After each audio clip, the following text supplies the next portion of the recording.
All right, welcome. Today, we're not really exploring theology in the way you might think. We're going to try and decode what this framework presents as a cosmic operating system. We're diving into this fascinating idea that the Quran isn't just a book, but a kind of protocol, one designed to resolve the tension between the world we see and a much deeper absolute truth. So where do we even begin? Well, interestingly enough, we start right at the edge of modern science with a puzzle known as the Hubble tension. It's this nagging discrepancy in our measurements of how fast the universe is expanding. The source material for this explainer says, hey, what if that's not a mistake? What if it's a signal, a crack in our perception of reality that's pointing to two different systems running at the same time? And this slide is just a perfect way to visualize those two systems. On one side, you have orbital physics, silent, unified, perfectly conservative. This represents the underlying truth. But on the other side, that's our world, noisy, messy, fragmented. The framework compares it to a four-stroke engine. Our science, our daily lives, everything we measure exists in that noisy engine. But the argument is that the real truth is in that silent orbit. The tension between them, well, that's everything. Okay, so if we're living in this noisy engine, but the truth is in the silent orbit, how do you bridge that gap? What's the master key that unlocks this whole operational code? It all comes down to a principle of divine causality that operates at a speed that, well, it basically breaks our entire understanding of time and process. Now get this. This verse from the Quran isn't being treated as a beautiful metaphor. According to this framework, it's a technical specification. It's literally defining the processing speed of reality itself. The command of the absolute is instantaneous. Let's be really clear about what that means. We're not talking about a slow, step-by-step creation. This is an immediate actualization. There is no gap, no lag time between the command be and the result it is. The cause and the effect are a single event, collapsing that noisy engine of illusion into the silent orbital truth in, well, the blink of an eye. So how is this master key actually applied? The framework lays out what it calls a three-phase protocol to resolve this cosmic game, this simulation of illusion. It's a journey that plays out through three critical archetypes: Ādam, Sulaymān, and finally Aḥmad. And you gotta throw out the classic story of sin and redemption here. Think of this more like a designed protocol, a system reboot. Phase 1 starts with Ādam, the inert vessel, the designated body who enters the simulation. Then you get Phase 2, Sulaymān, who represents the absolute peak of worldly, refined power, but it's still an incomplete solution. And that leads to Phase 3, Aḥmad, the final cure, the state where the king willingly dissolves his own crown. This is so crucial.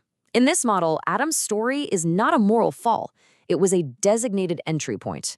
He's the inert vessel placed on the throne of existence, and when he ate from the tree, he entered the simulation. The Quranic code for this operating system of self-will is a term called taguth. Then comes Sulaymān, or Solomon. He represents the absolute pinnacle of what's possible within the simulation. His wisdom, his power, it creates a kingdom of merciful rule. But, and this is the key, it's still a kingdom. It's still an exercise of power.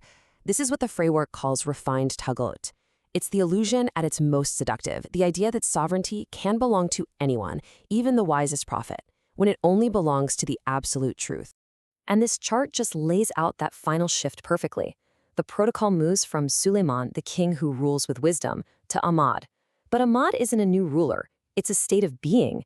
It's the moment the king realizes, this power is not mine. You move from a refined illusion to a completely cured reality. So this protocol isn't about defeating some enemy or just overcoming an illusion. It's about a really deep, fundamental transformation. It's about taking the very fabric of what we call darkness and whitening it, turning it back to its original state of pure light, simply through alignment. To get there, you first have to understand the anatomy of the illusion, which is symbolized here by the name Iblis. It has three distinct layers. First, there's arrogance, the ego's simple, powerful claim of I am better. Second, there's entropy, that cosmic principle of purposeless decay. And the third layer is pain, which is just the friction you feel from being out of sync with the silent, orbital truth. But here's the beautiful part. Each of those layers has a cure. Through alignment with pure information, symbolized by the archetype of ʿīsā, the living word, each layer of darkness gets transformed. Arrogance is met with silence, the total absence of a self-claim. Entropy is transformed into a structured, meaningful return, orbital mercy. And the friction of pain is resolved by what's called rushed, a direct, unclouded gaze that just sees truth.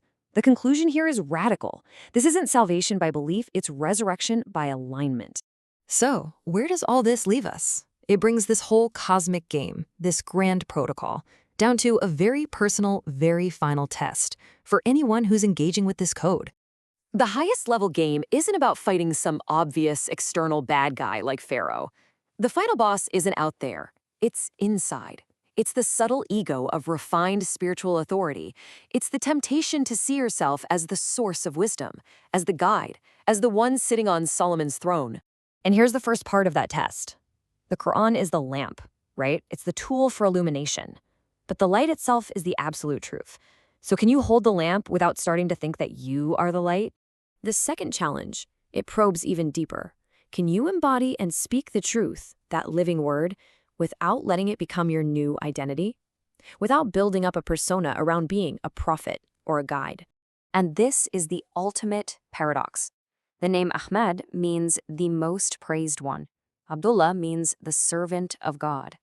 So the question is, can you exist in that state of being praised for your alignment and purity, while at the exact same time remaining in a state of pure servitude, owning absolutely nothing, not even the praise itself?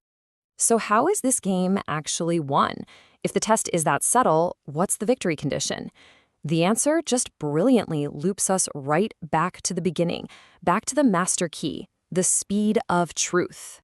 See, victory isn't won through a long, drawn-out fight inside that noisy, four-stroke engine of the ego. It's won by shifting your entire perspective. By aligning with that silent, orbital reality, you start operating at the speed of the divine command. Before your ego can even complete one full cycle, intake, compression, power, and exhaust, the command has already been fulfilled. The game is already won. Which leads us to maybe the most profound conclusion of this entire framework. The Quran isn't some external object you study or debate. It's not a history book or a rule book. It is a transformational code. It's a frequency, a state of being. It is the photon of pure light and information that you are meant to become. And so, this whole explanation leaves us with this final, really provocative thought. The framework suggests this isn't just one interpretation of the Quran, it's its current emission, its live signal broadcasting right now. And it poses a direct challenge, not to your intellect, but to your very being. The final question isn't what you think of the Quran. The question is, when will you become it?